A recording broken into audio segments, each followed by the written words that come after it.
Hello, sir, you're muted.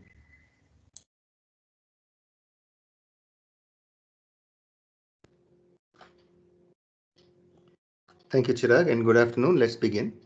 So last time we were looking at properties of vector norms, and the punchline was that given two norms, alpha and beta, we can find constants c small m and c capital M such that the beta norm of x is sandwiched between c small m times the alpha norm of x and c capital M times the alpha norm of x for every x in R to the n. So that's the key part, is that this is a bound that's valid regardless of which x you choose in R to the n. And these constants c small m and c capital M may depend on n, the dimension of the space over which you want to find these bounds. The consequence of this is that over finite dimensional vector spaces, all norms are equivalent in the sense that whenever xk converges to x with respect to, say, the alpha norm, then it converges to the same x with respect to any other norm. So in particular, since all norms are equivalent to the infinity norm, which is the max entry, which in turn means that if the limit of xk as k goes to infinity is x with respect to any norm, uh, that is true if and only if the limit as k goes to infinity, the ith entry of uh, x k being equal to xi for I equal to 1, 2 up to n. That means component-wise convergence is equivalent to convergence with respect to any norm. So the other thing here is the same x. Okay. If it converges with respect to one norm, it converges with respect to any other norm. So this is what we saw in the previous class. Okay, so today we will proceed with a little bit more discussion about norms, and in particular I want to talk about dual norms.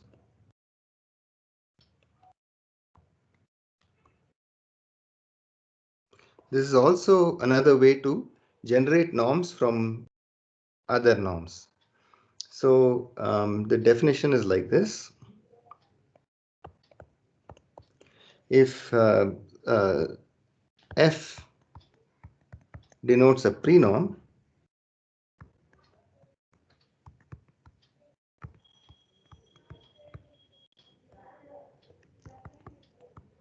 what is a prenorm? It satisfies all the properties of a norm except for the triangle inequality. It need not satisfy the triangle inequality. Then the function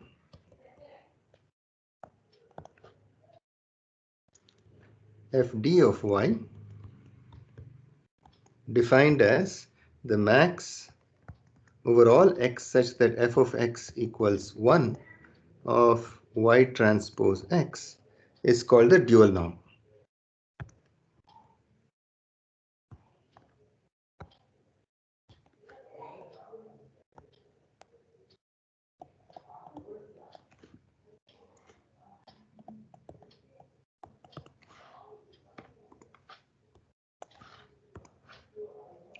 So notice that the dual norm is defined via an optimization problem. In order to find the dual norm at a point y, you need to solve this optimization problem where you are asked to maximize y transpose x over all x satisfying f of x equals 1. So it's a constrained optimization problem. The cost function, namely y transpose x, is linear in y, and it's also linear in x, but the space of optimization could be a somewhat complicated space because it's a set of x's such that f of x equals 1. Also notice that because f is a prenorm, and by homogeneity of f, a prenorm satisfies this homogeneity property. So if you do like f of minus x, that is equal to minus 1, magnitude of minus 1 times f of x, which is equal to f of x. And so to write this optimization problem uh, as so this basically means that max over f of x equals 1 y transpose x is actually the same as the max over f of x equals 1 of mod of y transpose x. So basically, because of this, we sometimes also write fd of y is equal to the max over f of x equals 1 mod of y transpose x. So both are equivalent optimization problems. You can write it either way. So this is called a dual norm, not without reason. It's because the dual norm of f is a norm. So in order to show that, you need to show that this fd of y satisfies the four properties we need, that is non-negativity, positivity, homogeneity, and triangle inequality. And that's where writing it in this alternative form, that it is the maximum of the mod y transpose x, helps, because when you take a quantity and you're maximizing it over a set of points, that's always going to be non-negative.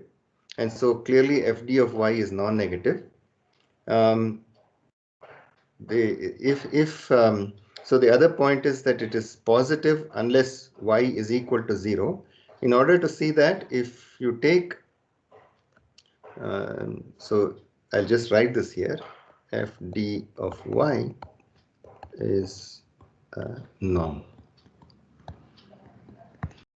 and it's non-negative, obviously.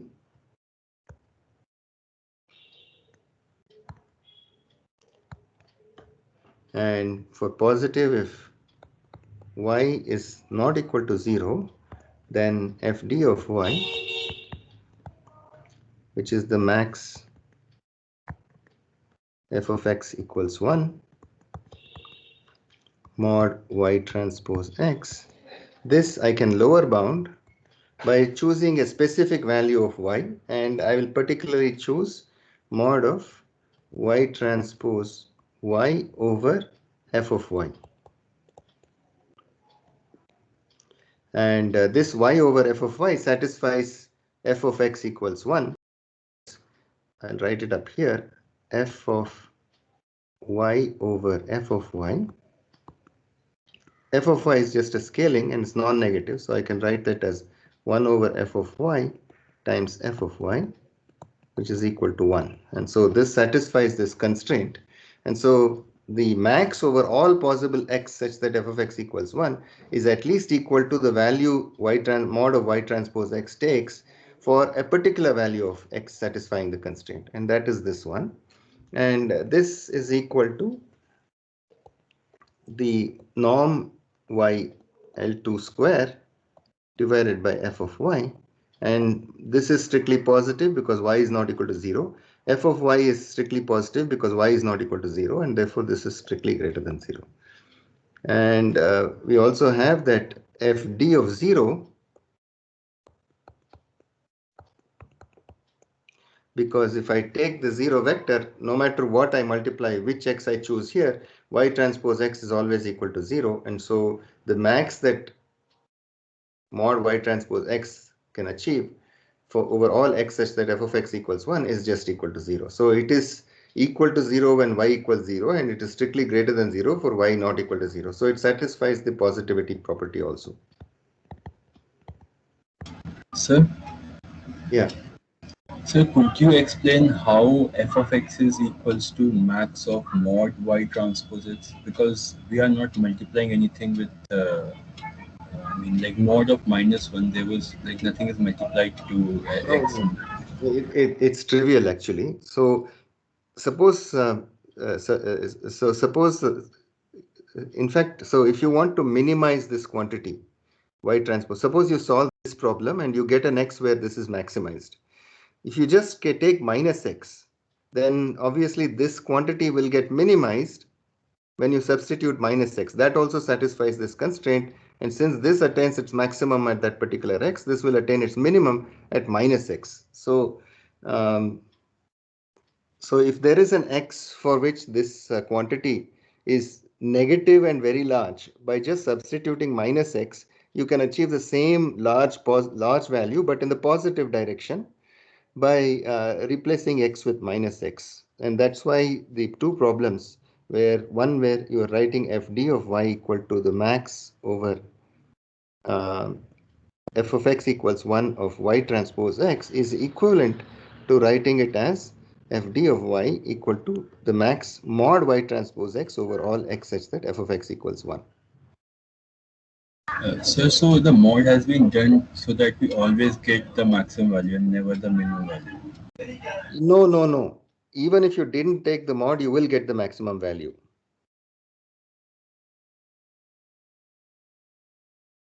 Sir, I am confused here. This is a very straightforward point. I don't know how else I can explain it to you, but uh, I think maybe, if you think in terms of an example. So suppose the vector 1, the all ones vector solves this problem and it attains a certain maximum value. Okay, and um, then obviously, okay, so let me put it this way. Suppose let's do it by contradiction. Suppose these two have two different solutions. You'll get a different FD of y if you solve this problem instead of solving this problem.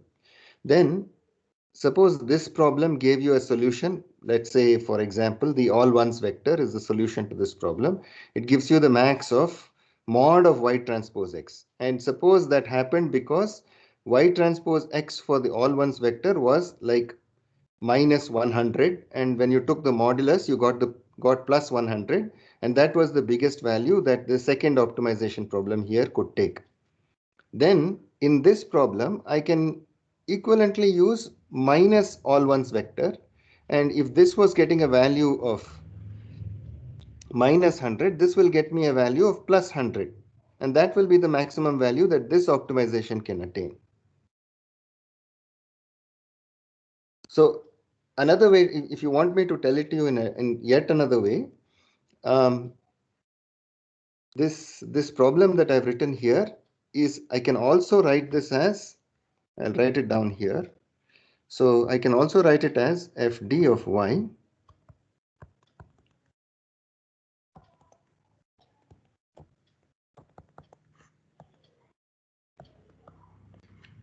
I can like this, because for any x for which this attains the maximum value, if I take minus x, this will attain its maximum value, because minus x also satisfies f of x equals 1. So I could even write it like this. That is why it's okay to write fd of y to be mod y transpose, maximum of mod y transpose x. So does that help clarify? Yes, sir. Thank you, sir. Okay. So homogeneity is also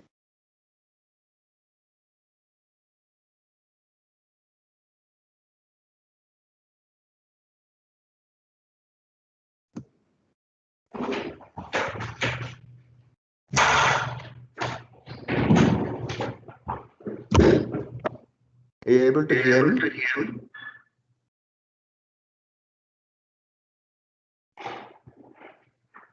Are you guys able to hear me?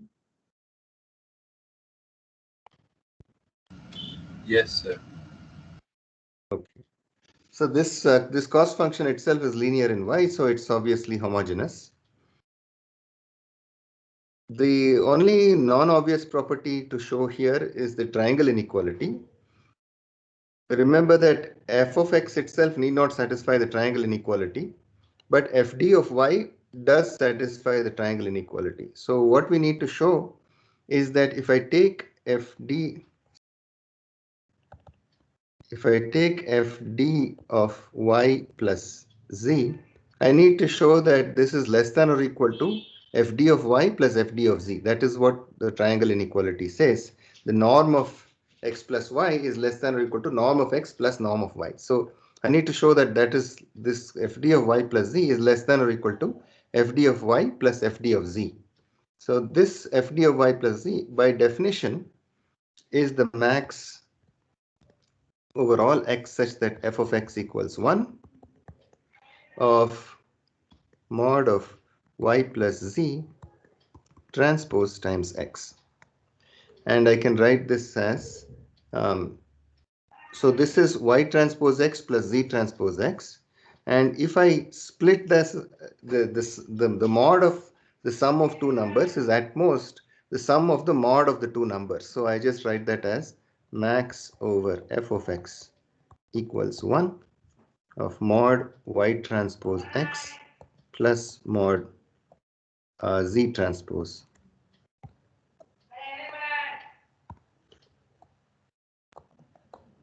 x. All I've done is to split the mod in the across the two terms, and that can only increase the value or leave it unchanged, but it cannot decrease the value of the y plus z transpose x, the mod of that. And this in turn is less than or equal to, so I'm taking the maximum of the sum of two terms. If I individually took the maximum of these two terms and added them up, that will only increase the value because it gives me more flexibility in optimizing this, the objective function here. So this is less than or equal to max over f of x equals 1 mod y transpose x plus the max over f of x equals 1 of mod z transpose x. And this is just by definition, this is fd of y and this is fd of z.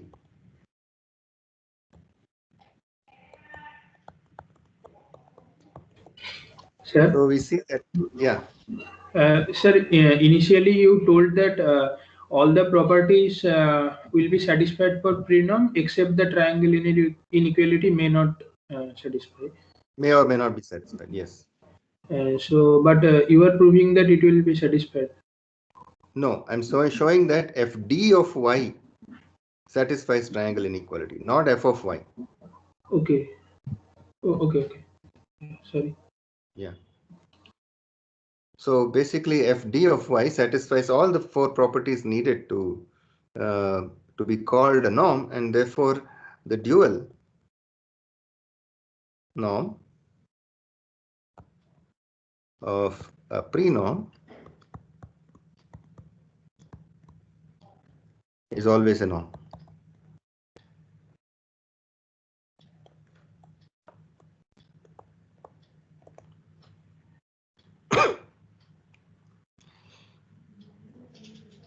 So we have a couple of properties of these dual norms.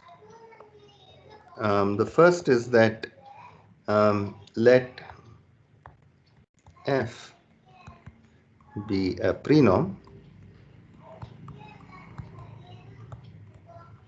on R to the n, then mod of y transpose x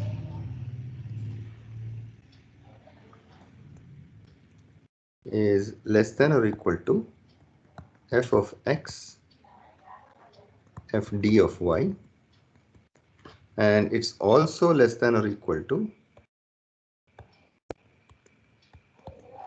fd of x times f of y.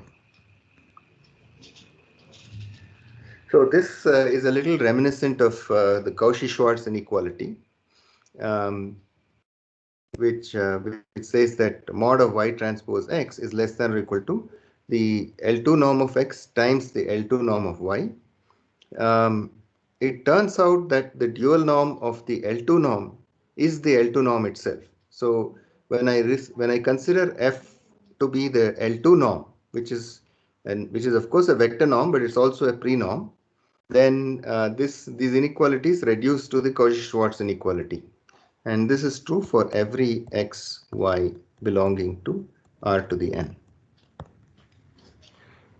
So, but this is a more general inequality. Now, how do you show this? So, of course, if, for example, x was equal to 0, then the left-hand side is 0.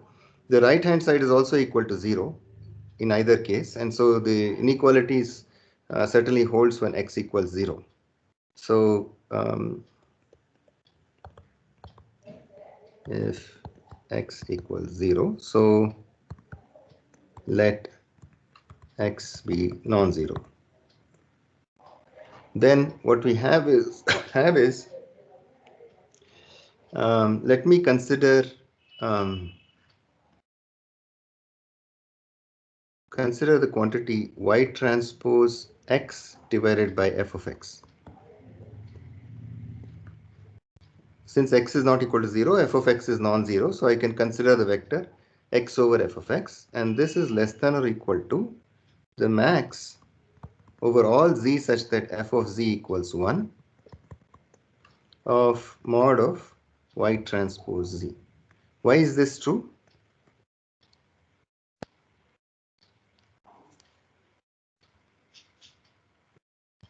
Of course, this is equal to fd of y by definition.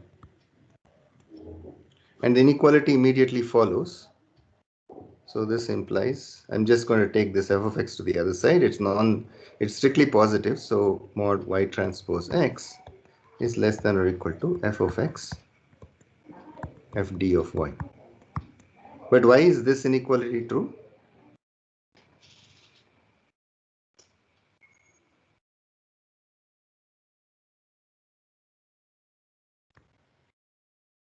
You should quickly answer because this is trivial. I just made the same argument.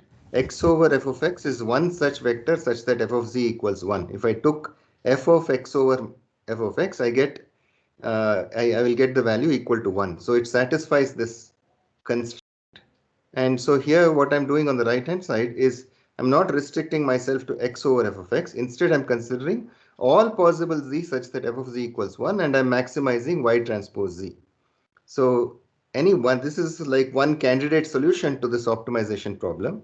And since this is maximizing this quantity, this has to be at least equal to its value at one of the feasible points. And so then that is equal to fd of y. Now the rest of the proof follows immediately because mod of y transpose x is equal to mod of x transpose y. And so I can just exchange x and y, and then I will have y transpose x magnitude is less than or equal to fd of x times f of y.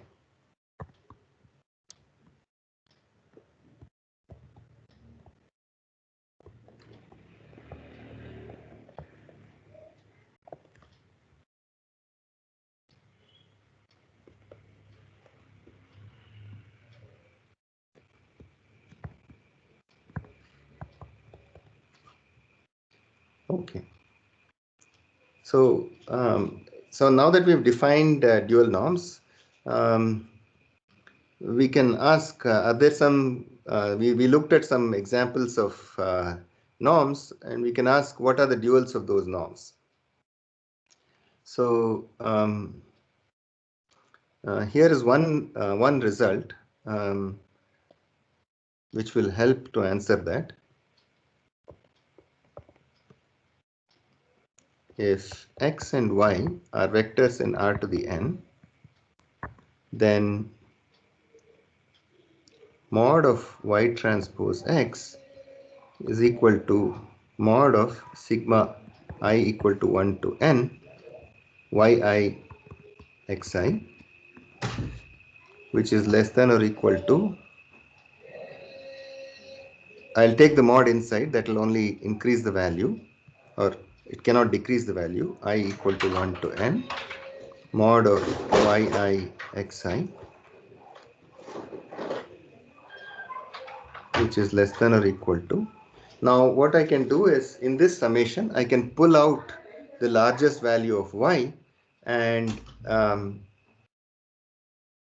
in magnitude, and that will only in other words, all these yi's I'll replace with the biggest of these, biggest of y1 through yn, and so and then that is just some single number that's multiplying all these x's.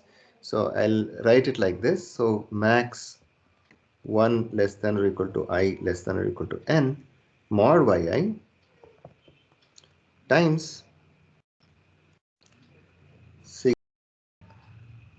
I equal to, and let me just write it with j so that you don't get confused, j equal to 1 to n mod xj. And this and this is equal to, by definition, the max modulus entry of y is what we call the infinity norm, and the sum of the magnitudes of x is what we call the L1 norm. So what we have is that y transpose x is less than or equal to y infinity times x L1. Okay, this is like similar to the Cauchy-Schwarz inequality. There, the two norms being operated were the L2 norm and the L2 norm. Here I have the infinity norm and I have the L1 norm. This is in fact a special case um, of an inequality known as Holder's inequality,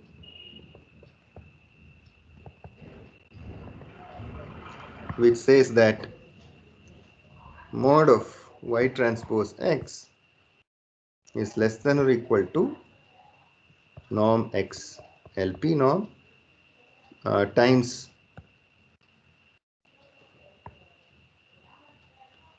no y LQ norm, where P and Q are such that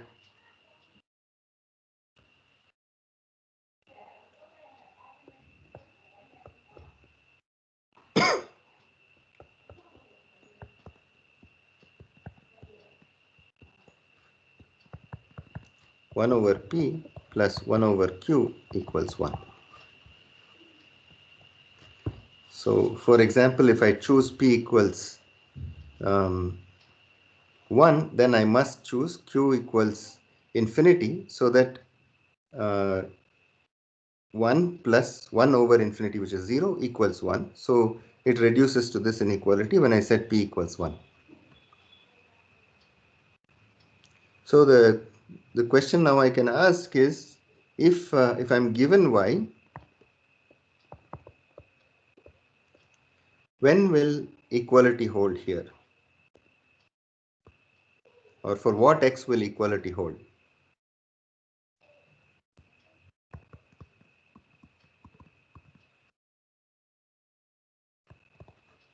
Okay, then for that you have to examine where we did this inequalities here, and ask when will these inequalities hold with equality.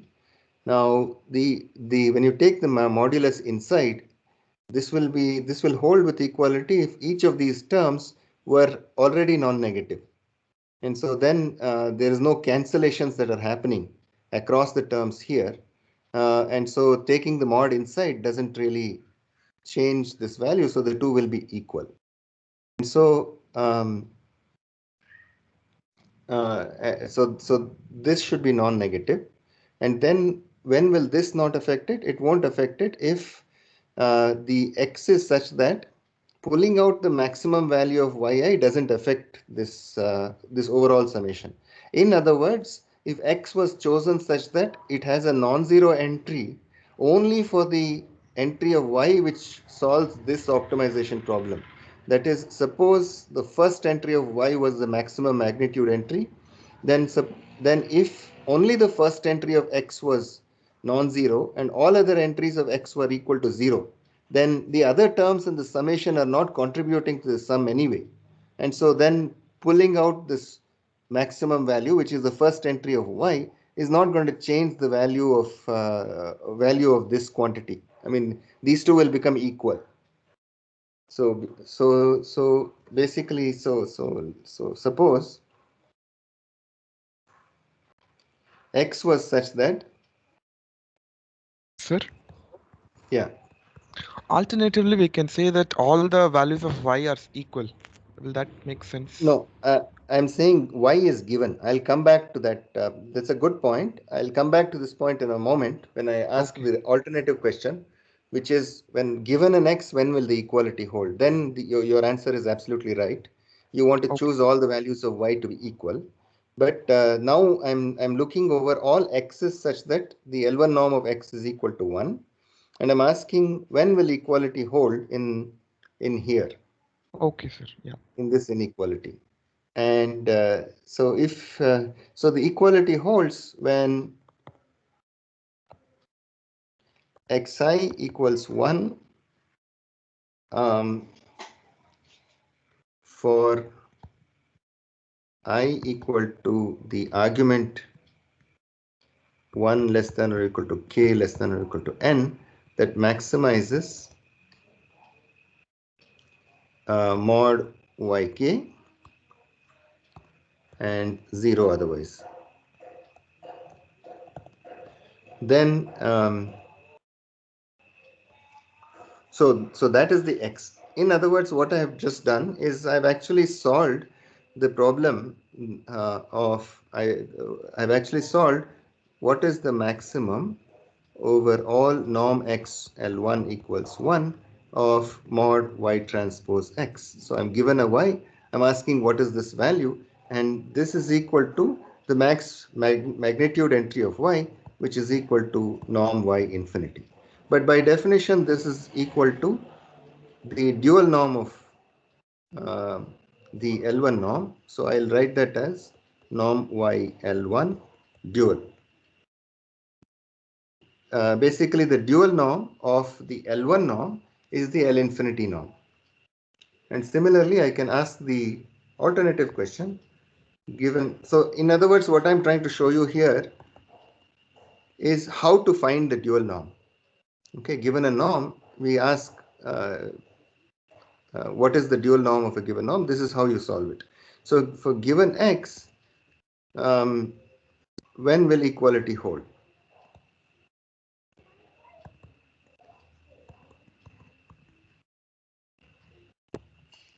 And it holds when, again, suppose y is such that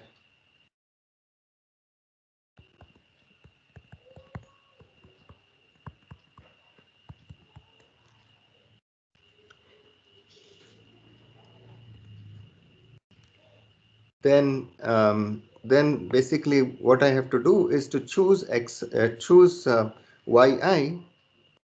is equal to xi over mod xi for every I such that xi is not equal to 0, and if xi equals 0, it's eventually going to multiply with 0 anyway, but I can choose it to be 0 otherwise.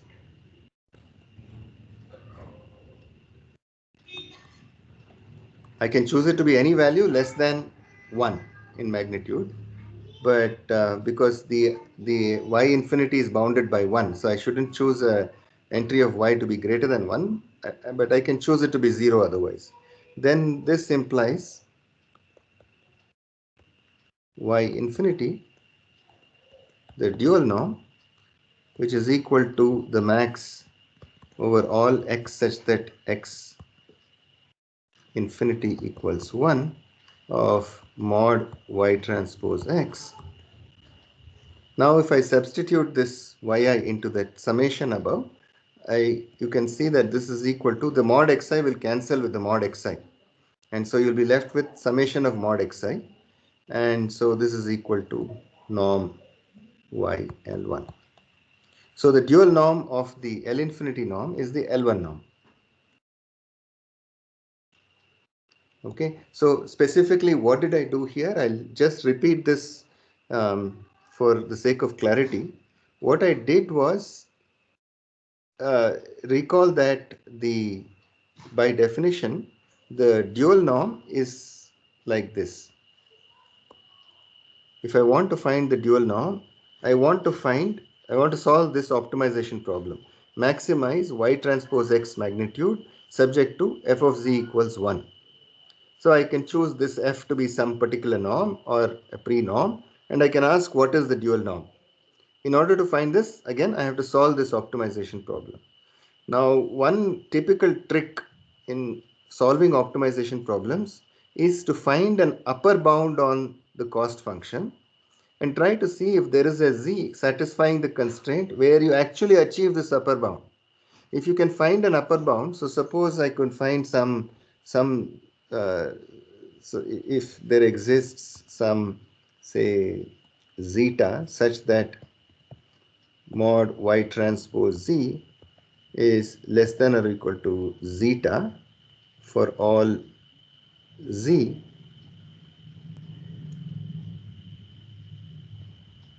such that f of z equals 1. Then if there exists some z prime such that mod y transpose z prime is equal to this zeta, then this quantity, then zeta is the dual norm.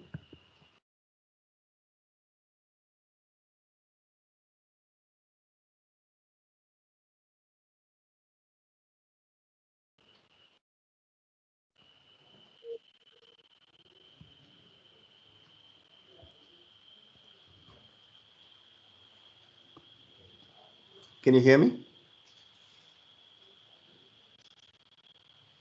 Yes, sir. Oh, good. Yes, sir. So that is the process I'm trying to follow here. What I did first is I found an upper bound on mod y transpose x in terms of the L1 norm of x and the infinity norm of y. Okay, and so then if I restrict the L1 norm of x to be equal to 1, then I know that mod of y transpose x is less than or equal to norm the L infinity norm of y for all y. Then I ask, can I achieve this upper bound? Yes, answer is yes, I can achieve this upper bound of norm y infinity if I choose x such that xi equals 1 for the argument I, which maximizes mod yk, and 0 otherwise. And this in turn shows that the dual norm of the L1 norm is equal to the L infinity norm of y. And similarly, if I restrict the norm y to be y infinity equal to 1, then I ask whether this mod of y transpose x can ever be equal to the L1 norm of x. This is the upper bound for norm y infinity equal to 1. And I find that the answer is yes. If I just choose yi equal to xi over mod xi, then if you look at what happens to y transpose x, that becomes summation yi, it's summation of yi xi, but yi itself is xi over mod xi times xi, I equal to 1 to n.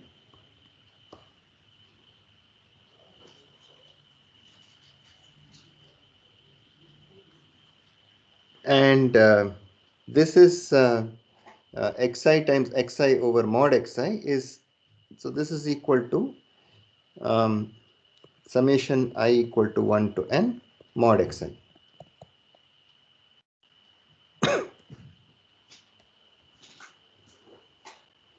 Okay, so because this is xi square, and I can also write that as mod xi square, and that divided by xi is just mod xi, and which is in turn equal to the L1 norm of x.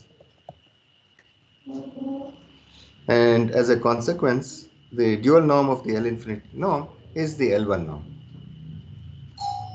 Similarly, if I take the L2 norm,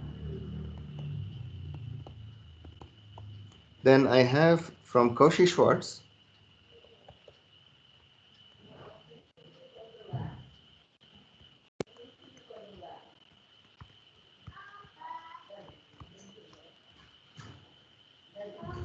mod y transpose x is less than or equal to norm y L2 times norm x L2, and equality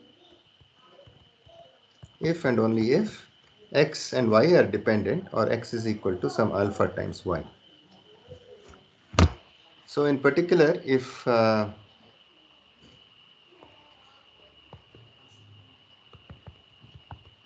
y is non-zero, then choosing x to be equal to y over the L2 norm of y satisfies x L2 norm equals 1, and so so this quantity it will and it solves max norm x L2 equals 1 mod y transpose x. So that implies the dual norm is equal to the L2 norm itself. So we say that the L2 norm is its self dual.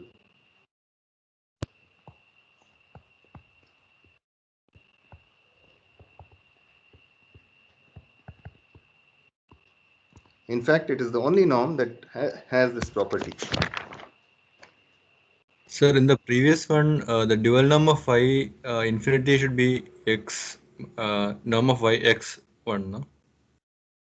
Or should be Don't y1? understand the question.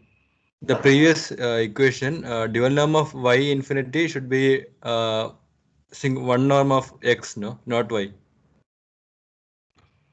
No, no, no. See, when I have an optimization problem like this, the solution to the optimization cannot contain x. I've already searched over all possible x's and I'm asking what is the maximum value of this. It will only depend on y. There is no meaning to writing the dual norm of y as something that depends on x. X is like a local variable to this optimization problem. Okay.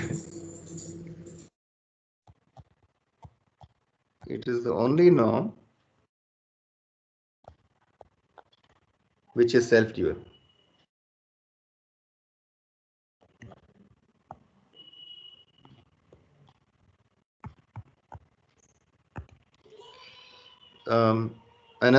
So this is also something that can be shown. I won't show it here, but it can be shown.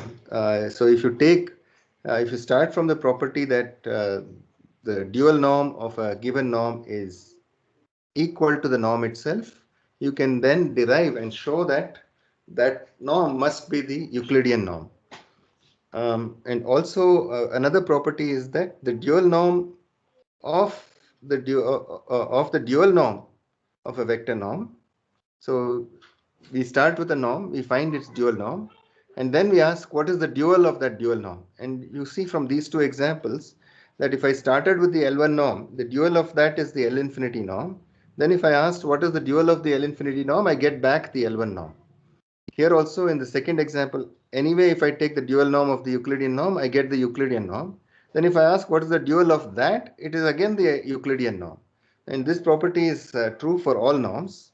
So the dual of a dual norm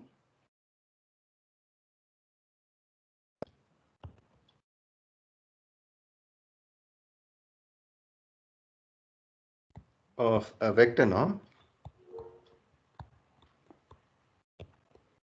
is the vector norm itself.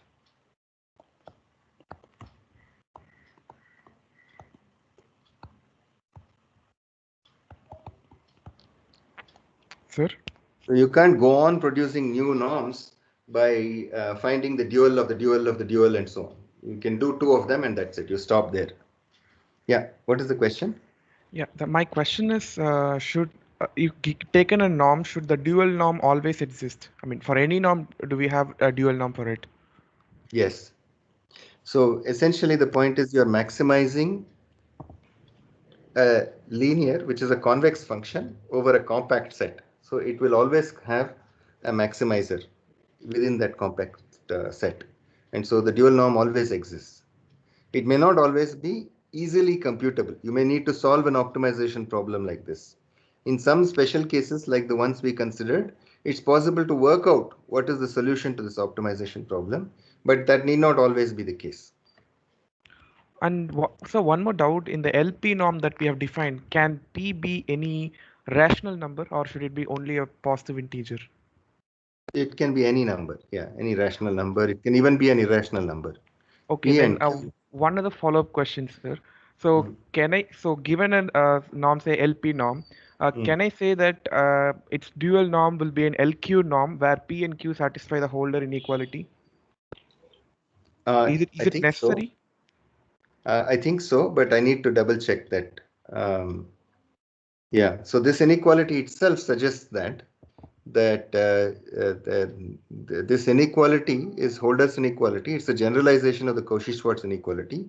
And for a given x such that xLP norm equals 1, if you ask what is the, sorry, for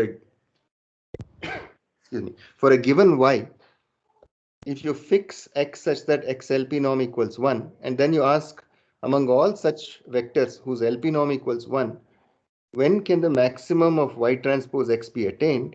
And if you solve that optimization problem, you will find that the maximum will be attained at an x such that the value of y transpose x equals this upper bound, which is the LQ norm of y, where Yeah. q is a number such that 1 over p plus 1 over q equals 1. So those are not that easy to show algebraically, but it is possible to show that. And therefore, the dual norm of the LP norm, where p is any number between 1 and infinity, is the LQ norm, where q is the number satisfying this equality here, 1 over p plus 1 over q equals 1. Yes. Okay. Okay. That was my doubt. Okay. Yeah. Thank you.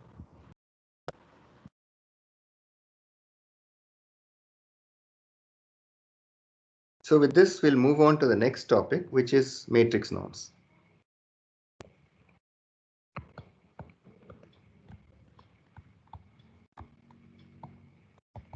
So now matrices are basically, rectangular arrays of numbers, and we want to, let's say, define the size of a matrix and compute it in the form of, call it a norm, and compute the norm of a matrix. Now, one thing is that if I take, so we'll restrict to square matrices here. Excuse me, sir. Yeah. Sir, if we start with the pre-norm, can we get directly what would be the dual of that norm? Yeah. So the dual of a prenorm will be a norm. It may or may not coincide with the with the prenorm. It will coincide with the prenorm if the prenorm was actually a vector norm. If not, it may be a more restricted version, or a different version of that prenorm. But once you find that dual of the dual norm, that norm and this dual norm will alternate with each other going forward from there. Does that answer your question? Yes, sir. We can't directly get it from pre-norm, like uh, by adding something to it, anything. That is We can't not clear. I directly think get. we'll have to look at.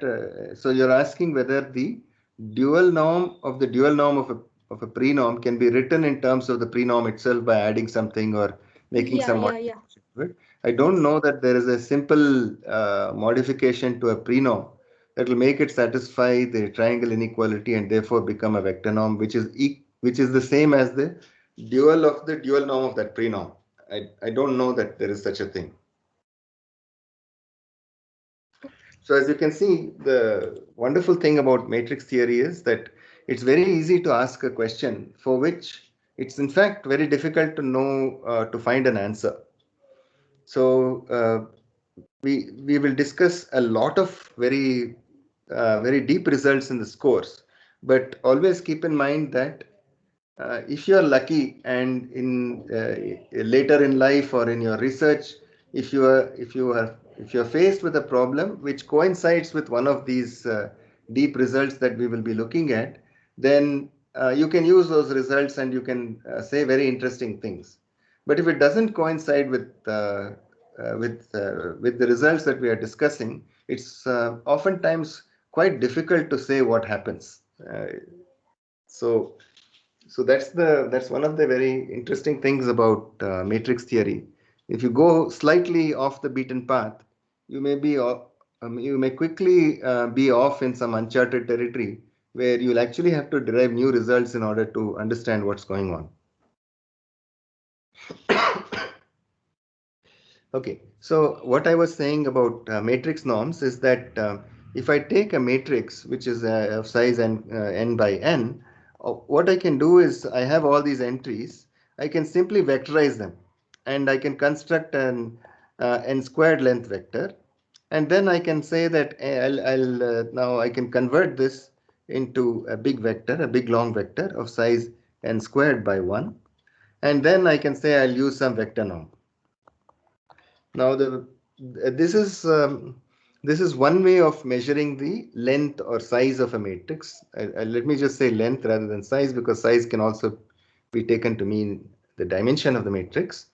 But this is one immediate way by which you can measure the length of a matrix. However, matrices have multiplication defined on them, and so we want to um, we really look for matrix norms that will help us relate the length of AB to the lengths of A and B, the individual lengths of A and B. And that is an extra property that is desirable when you're looking for matrix norms. And so therefore the definition of a matrix norm in fact involves a condition involving products of matrices. So here we go. So the function,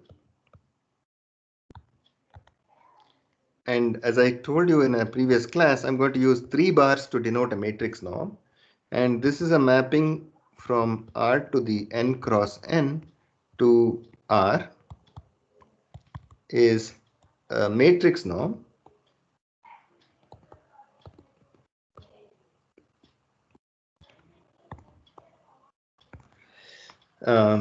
if for every A and B belonging to R to the n cross n, we have 1, the norm of A is greater than or equal to 0, 2, or actually 1A as we called it earlier, norm of A equals 0 if and only if A is the all zero matrix, 2 is the homogeneity property,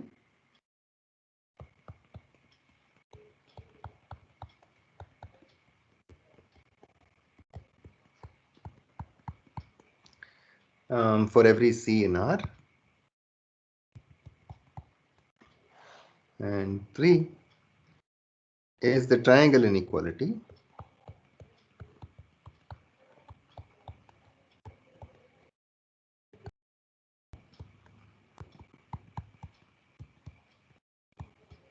So far we have not deviated from the definition of a vector norm.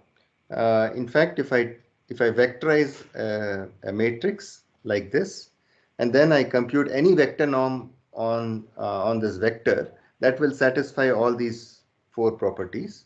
And so the last property is the one that distinguishes a vector norm from a matrix norm, which is called the submultiplicativity property.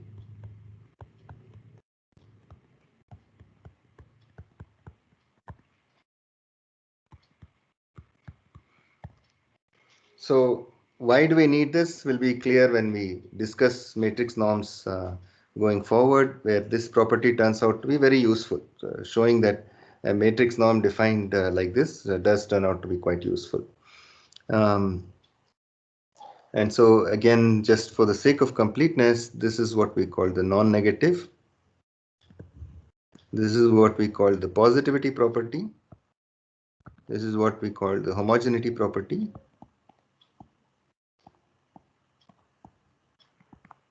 This the triangle inequality, and this is called the submultiplicativity.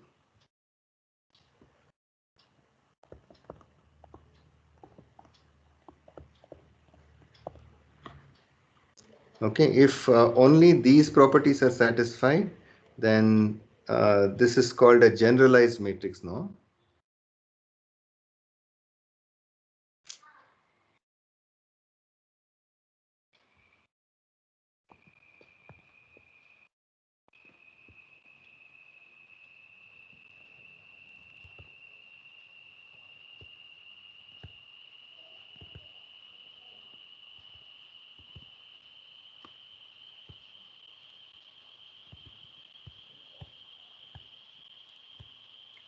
And if 1A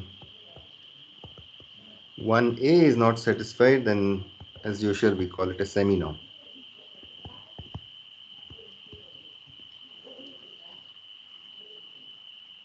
Okay, so this is the definition of a matrix norm. It has one extra property besides what we used for vector norms.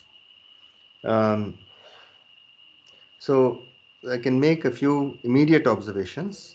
The first is that if I take the norm of A squared is A times A, and by the submultiplicativity property, this is less than or equal to norm of A times the norm of A. So I can write it as norm of A squared, and this is true for any matrix norm.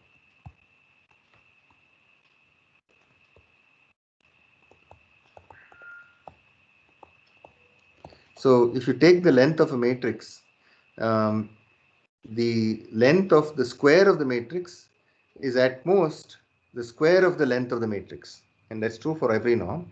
And in fact, if A is such that A squared, sorry,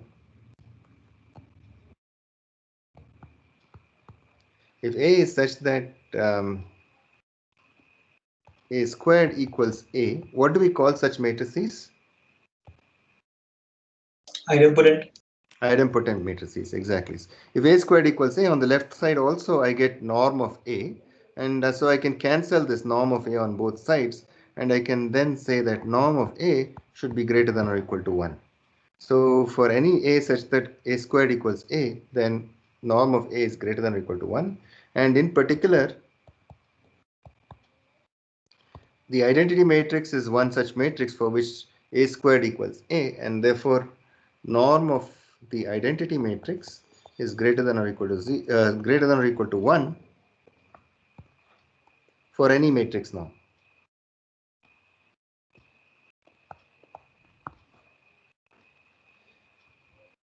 And the second point is that if A is invertible,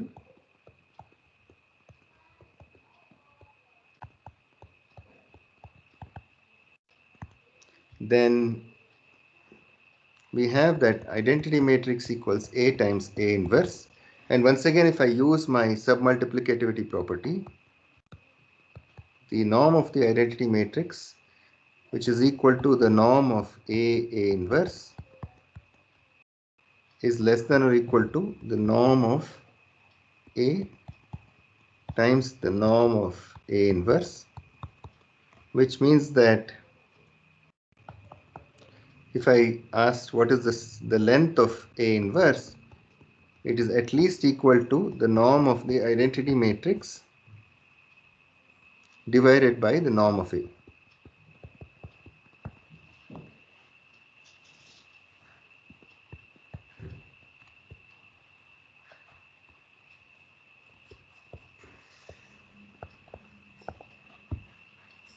Okay.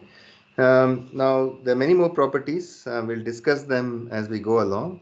Basically, as I mentioned, we can always vectorize a matrix and then compute a norm on it.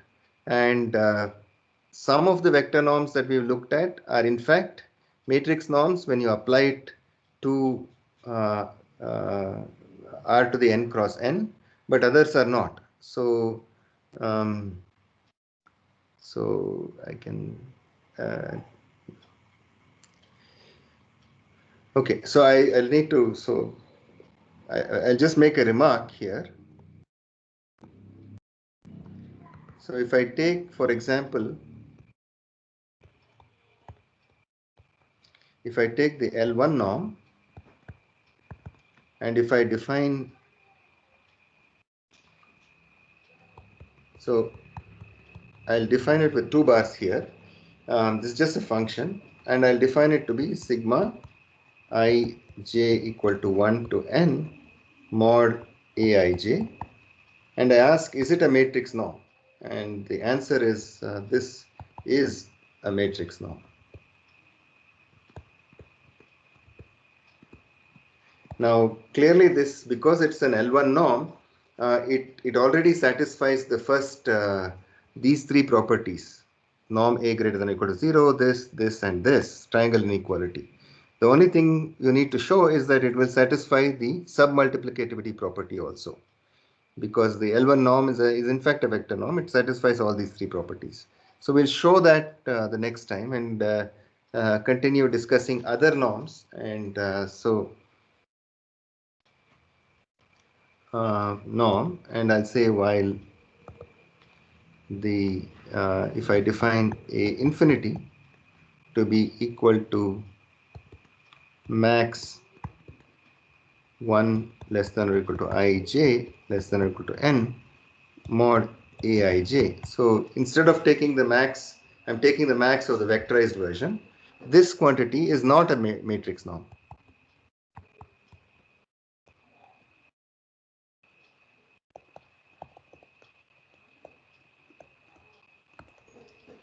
Okay. So we'll stop here for today and continue the next class.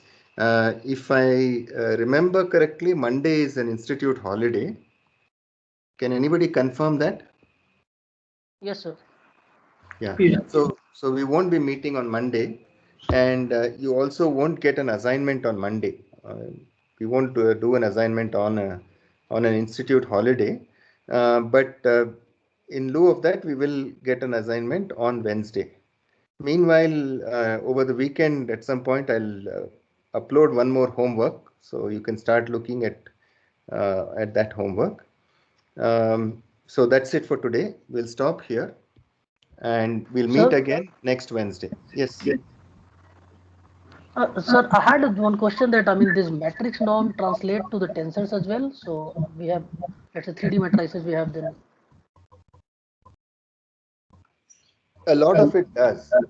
Just like we're discussing here, some parts translate, some parts don't.